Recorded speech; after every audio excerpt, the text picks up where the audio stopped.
Baik, selamat pagi Bapak. Pagi Ibu. Perkenalkan, saya Ibu Sri Natalia Mbate, saya dari SD Negeri Banu. Mungkin sekolah kita satu gugus, walaupun jarak agak jauh. Tujuan saya hari ini datang bertamu atau berkunjung ke sekolah Bapak.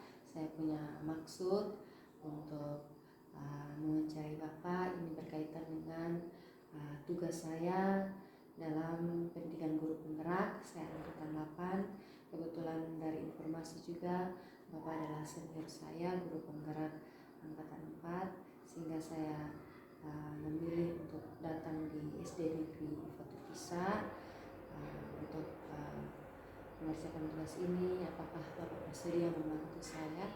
Baik Ibu, terima kasih, kami bersedia. Baik, terima kasih untuk kesediaan Bapak untuk saya bisa melakukan wawancara hari ini. Mungkin sebelum kita mulai wawancara, saya beri kesempatan kepada Bapak untuk perkenalan singkat. Baik, perkenalkan saya Inyoman Suardiasa sebagai kepala sekolah di SD Negeri Fatu Pisa. Oke, singkat. Baik, terima kasih Bapak. Sebagai pemimpin di lembaga ini, tentu dalam menjalani semua aktivitas pembelajaran ataupun aktivitas perlindungan sekolah, pasti ada berbagai masalah atau kasus yang dihadapi, dan sebagai pemimpin Bapak harus punya andil untuk mengambil keputusan itu. Kira-kira selama ini kasus-kasus itu dilema etika atau bujukan moral atau kasus-kasus yang seperti apa yang terjadi di sekolah Bapak? Baik, betul sekali Ibu, dalam kami menjalankan aktivitas di sekolah ini tentunya ada beberapa hal yang harus kami putuskan sebagai kebijakan untuk pelaksanaan kegiatan pembelajaran ataupun manajemen di sekolah. Nah, tentunya kami mengalami apakah itu kebijakan itu merupakan dilema etika atau bujukan moral. Nah, sehingga perlu kami mempertimbangkan hal tersebut sebelum kami memutuskan bagaimana langkah-langkah ke depan untuk menyelesaikan masalah tersebut. Baik Bapak, dalam menjalankan pengambilan keputusan di sini, terutama kasus-kasus di mana ada dua kepentingan yang sama-sama besar dan di dalamnya mengandung nilai kebajikan, kira-kira bagaimana Bapak menjalankan itu? Iya, betul sekali. Terkadang kebijakan atau keputusan yang kami ambil tentunya kami harus mempertimbangkan hal yang terbaik. Walaupun kedua hal atau lebih kadang itu sama-sama benar.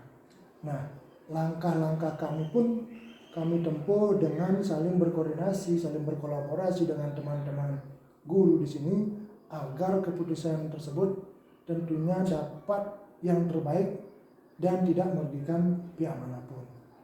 Nah, itu yang kami ambil, saling berkoordinasi, saling berkolaborasi, dan tentunya mencari hal-hal yang lebih baik untuk pengambilan suatu keputusan.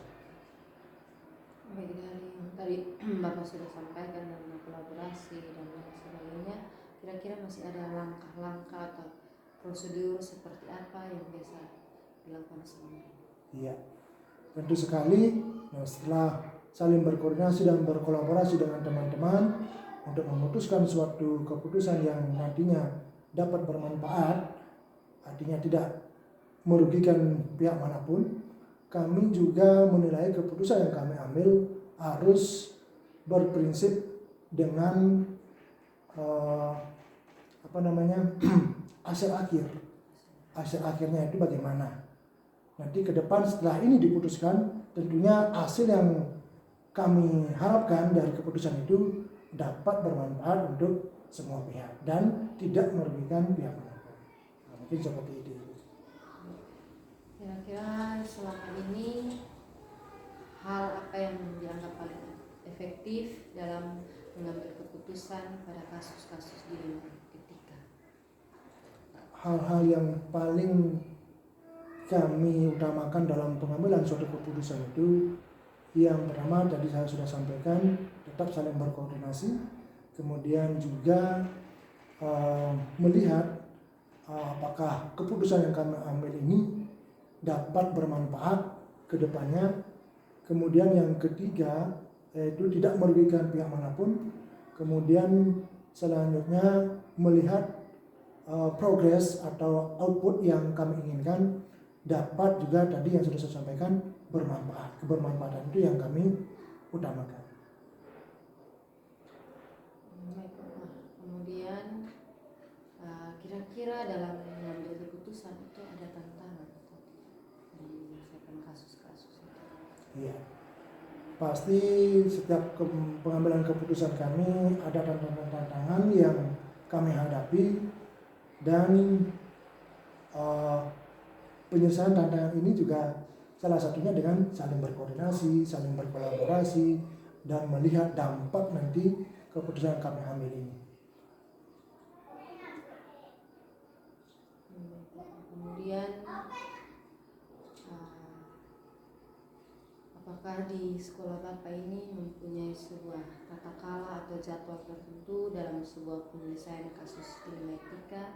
Apakah langsung menyelesaikan di tempat atau memiliki sebuah jadwal untuk menyelesaikannya dengan prosedur yang Bapak jalankan? Iya, betul sekali. Nah, dari yang Ibu tanyakan terkait dengan penyelesaian keputusan atau penyelesaian masalah ini, apakah kami melakukan suatu jadwal seperti itu ya Ibu ya? Ya, baik dari kami ini tergantung dari masalah yang kami hadapi atau tantangan yang kami hadapi. Apabila keputusan itu yang bersifatnya urgen, yang harus kita selesaikan dengan segera, nah tentunya kami tidak melihat lagi menentukan jadwal yang harus kami tentukan untuk menyelesaikan keputusan itu. Tentunya keputusan yang kami ambil ini tetap berusaha untuk menyelesaikan keputusan ini dengan melihat dampaknya. Kemudian kalaupun ada teman yang mungkin dianggap sebagai teman diskusi untuk menyelesaikan keputusan ini, tentunya kami saling berkoordinasi. Jadi dilihat dari kasus itu Iya. aja. Terima kasih Bapak. Selanjutnya kira-kira ada faktor atau orang-orang yang selama ini mempermudah atau membantu Bapak dalam pengambilan keputusan yang berkaitan dengan dilema etika? Iya. Nah, untuk orang yang kami ajak diskusi tentunya yang paling dekat kita teman-teman guru ya Ibu. Nah, kemudian kalau keputusan atau masalah yang kami hadapi kami anggap suatu masalah yang harus melibatkan stakeholder yang lain seperti komite atau masyarakat atau orang tua, tentunya kami akan undang juga agar keputusan yang kami ambil tentunya yang terbaik, kemudian berpihak juga. Dari semua hal yang telah disampaikan, pembelajaran yang kira-kira bisa Bapak ambil dari pengalaman yang selama ini untuk Bapak cara menyelesaikan kasus atau keputusan, kira-kira seperti apa? Ya. Ya, baik sekali Ibu. Ini sangat luar biasa bagi saya kedatangan Ibu dengan memberikan suatu materi pertanyaan atau wawancara ini kali. Sangat luar biasa bagi kami. Ini juga menjadi wawasan tambahan buat kami juga, bagaimana ke depan kami dalam mengambil keputusan itu harus memilah dan memilih hal yang lebih baik atau yang dianggap paling benar, dan tentunya kami juga bisa membedakan mana merupakan dilema etika, mana merupakan bujukan moral. Nah, dalam dilema etika ini pun kami tentu juga mencari solusi dalam suatu masalah itu atau mengambil suatu keputusan di dalam masalah itu. Tentunya kami harus saling berkoordinasi dengan teman-teman guru dan saling berkoordinasi, berkolaborasi juga agar keputusan kami yang nantinya kami ambil itu dapat berpihak yang lebih baik, kemudian juga dapat bermanfaat untuk kita semua dan tidak merugikan pihak manapun.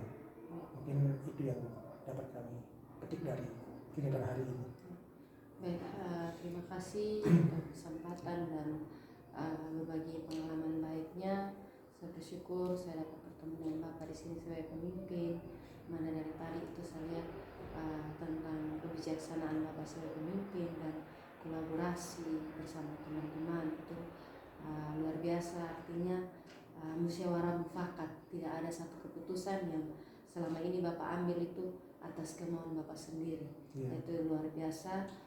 Kiranya ini terus dipertahankan di sekolah Bapak, dan saya juga mengambil ini sebagai contoh untuk dapat saya gunakan untuk selain mengerjakan tugas, mungkin dapat saya bagikan di sekolah saya juga, karena kebetulan kita dalam satu lingkup yang sama, agar ke depan pengambilan keputusan itu memang benar-benar yang terbaik, bermanfaat, dan tentunya berpihak pada murid kita. Iya, terima kasih Bu. Sama-sama. Terima kasih Bapak untuk waktu dan kesempatan. Sama-sama.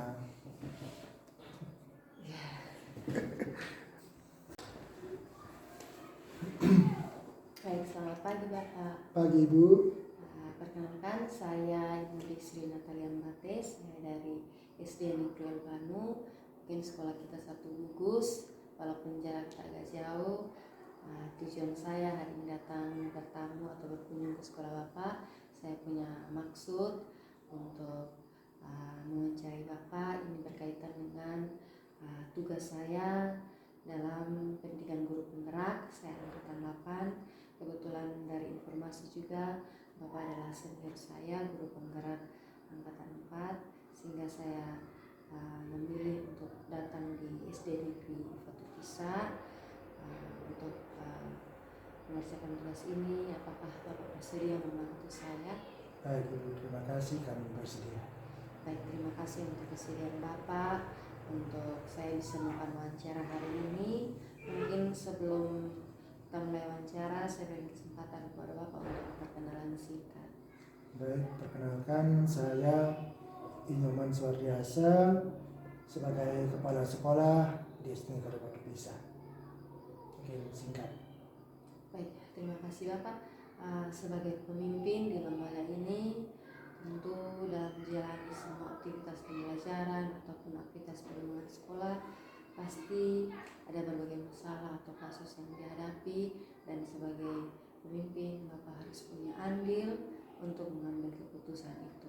Kira-kira selama ini kasus-kasus itu dilema etika atau bujukan moral, atau kasus-kasus yang seperti apa yang terjadi di sekolah Bapak? Baik, betul sekali Ibu. Dalam kami menjalankan aktivitas di sekolah ini, tentunya ada beberapa hal yang harus kami putuskan sebagai kebijakan untuk pelaksanaan kegiatan pembelajaran ataupun manajemen di sekolah. Nah, tentunya kami mengalami apakah itu kebijakan itu merupakan dilema etika atau bujukan moral. Nah, sehingga perlu kami mempertimbangkan hal tersebut sebelum kami memutuskan bagaimana langkah-langkah ke depan untuk menyelesaikan masalah tersebut. Baik Bapak, dalam menjalankan pengambilan keputusan di sini, terutama kasus-kasus di mana ada dua kepentingan yang sama-sama besar dan di dalamnya mengandung nilai kebajikan, kira-kira bagaimana Bapak menjalankan itu? Iya, betul sekali. Terkadang kebijakan atau keputusan yang kami ambil, tentunya kami harus mempertimbangkan hal yang terbaik. Walaupun kedua hal atau lebih, kadang itu sama-sama benar. Nah, langkah-langkah kami pun kami tempuh dengan saling berkoordinasi, saling berkolaborasi dengan teman-teman guru di sini agar keputusan tersebut tentunya dapat yang terbaik dan tidak merugikan pihak manapun. Nah, itu yang kami ambil, saling berkoordinasi, saling berkolaborasi, dan tentunya mencari hal-hal yang lebih baik untuk pengambilan suatu keputusan. Baik, dari yang tadi Bapak sudah sampaikan tentang kolaborasi dan lain sebagainya, kira-kira masih ada langkah-langkah atau prosedur seperti apa yang biasa dilakukan selama ini? Iya, tentu sekali. Nah, setelah saling berkoordinasi dan berkolaborasi dengan teman-teman untuk memutuskan suatu keputusan yang nantinya dapat bermanfaat, artinya tidak merugikan pihak manapun. Kami juga menilai keputusan yang kami ambil harus berprinsip dengan hasil akhir. Hasil akhirnya itu bagaimana? Nanti ke depan setelah ini diputuskan, tentunya hasil yang kami harapkan dari keputusan itu dapat bermanfaat untuk semua pihak dan tidak merugikan pihak manapun. Mungkin seperti itu. Kira-kira selama ini hal apa yang dianggap paling efektif dalam mengambil keputusan pada kasus-kasus di lingkungan etika? Hal-hal yang paling kami utamakan dalam pengambilan suatu keputusan itu, yang pertama tadi saya sudah sampaikan, tetap saling berkoordinasi, kemudian juga melihat apakah keputusan yang kami ambil ini dapat bermanfaat ke depannya. Kemudian yang ketiga yaitu tidak merugikan pihak manapun. Kemudian selanjutnya melihat progres atau output yang kami inginkan dapat juga tadi yang sudah saya sampaikan bermanfaat. Kebermanfaatan itu yang kami utamakan. Kemudian kira-kira dalam mengambil keputusan itu ada tantangan atau tidak dalam menyelesaikan kasus-kasus itu? Iya, pasti setiap pengambilan keputusan kami ada tantangan-tantangan yang kami hadapi, dan penyelesaian tantangan ini juga salah satunya dengan saling berkoordinasi, saling berkolaborasi, dan melihat dampak nanti keputusan yang kami ambil ini. Kemudian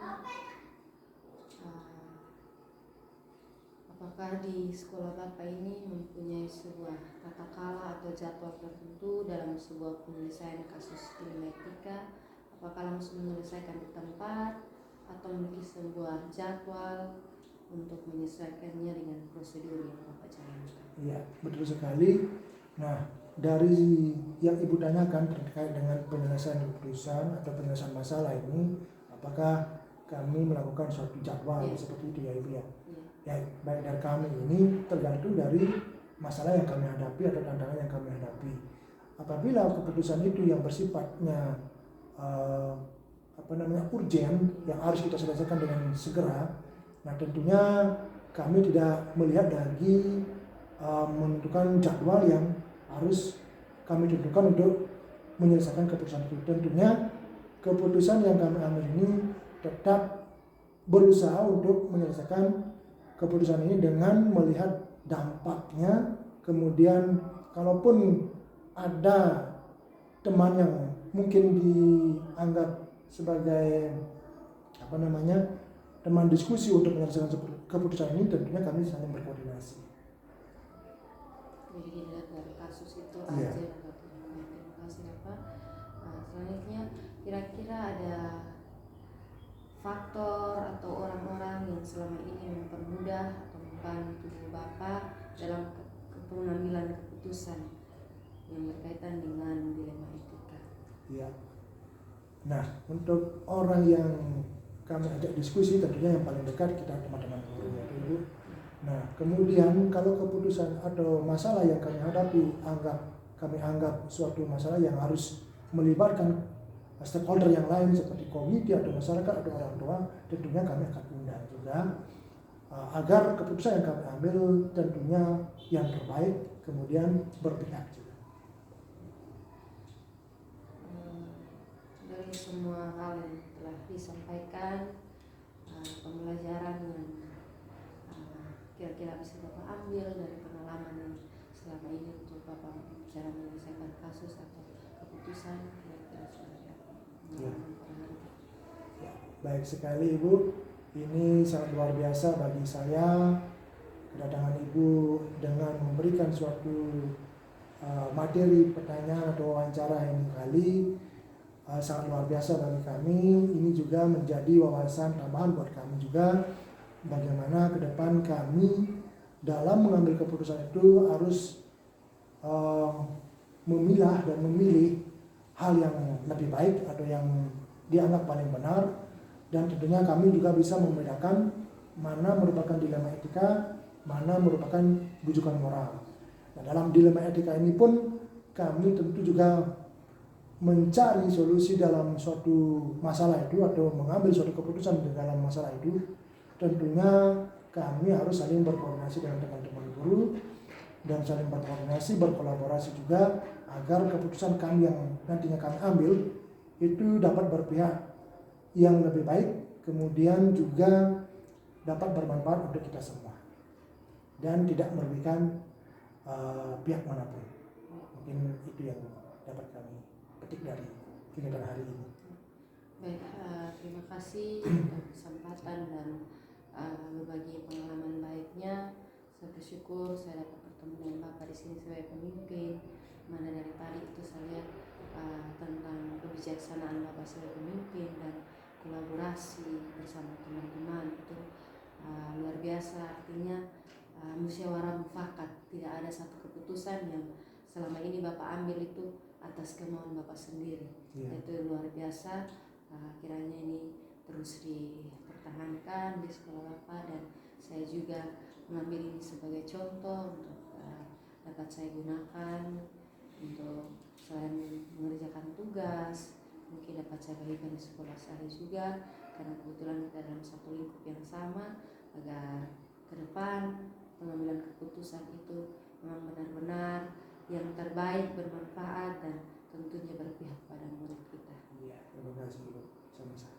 Terima kasih Bapak untuk waktu dan kesempatan. Sama-sama.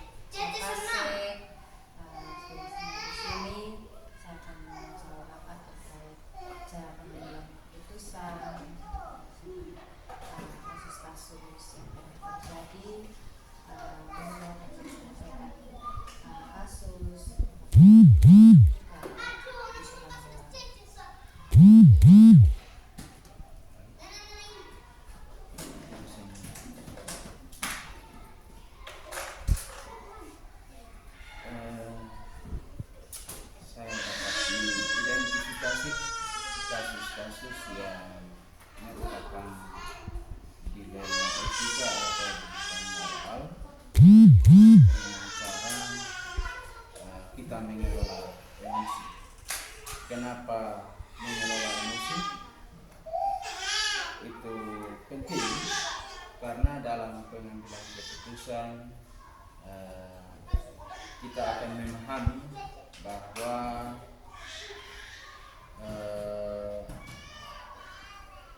itu bisa berguna bagi diri sendiri dan juga bagi lingkungan, misalnya untuk anak didik kita di dalam kelas maupun juga bagi sekolah kita. Pasti keputusan itu ada nilai bertentangan dengan masalah tepat untuk dalam mengelola emosi kita. Baik, bagaimana Bapak menjalankan pengambilan keputusan, terutama dalam kasus yang sangat penting, sama-sama benar dan sama-sama mengambil nilai kebajikan?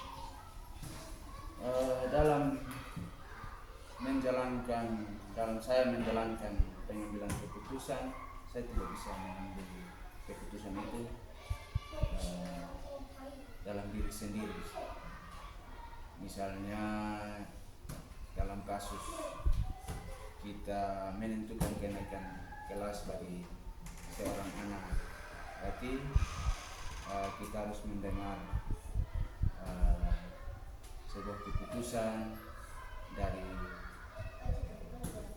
wali kelas dan juga dari guru mata pelajaran. Setelah itu kita menjalankan rapat, baru kita bisa mengambil keputusan bersama. Saya pikir seperti itu. Musyawarah mufakat. Kira-kira apa dalam menjalankan penyelesaian keputusan langkah-langkah selama ini? Kalau kita di SD, yang pasti saya ambil contoh, misalnya kasus kita menetapkan seorang siswa untuk naik kelas atau tidak. Berarti kalau kita di SD kan penilaiannya paling untuk membaca, menulis, dan berpikir. Berarti kita menilainya dalam keputusan itu kita mendengar dulu dari wali kelasnya soal akademik siswa itu dalam hal membaca, menulis, dan berhitung, dan juga kemampuan sosial dan juga spiritual. Setelah itu baru kita bisa menjalankan keputusan bersama atau mufakat. Yang sudah selama dibicarakan, kira-kira yang paling efektif dalam mengambil keputusan di dunia etika itu seperti apa? Yang paling efektif dalam dilema etika, saya pikir keputusan dari, misalnya di dalam kelas ya, kita dengar keputusan dari wali kelas dan juga dalam keputusan musyawarah dan mufakat kita. Kira-kira dalam sebuah pengambilan keputusan atau kasus yang ada, apakah ada jadwal yang dibuat di tempat untuk dilakukan proses pengambilan keputusan? Dalam kasus misalnya seorang siswa belum bisa membaca, melalui wali kelas kita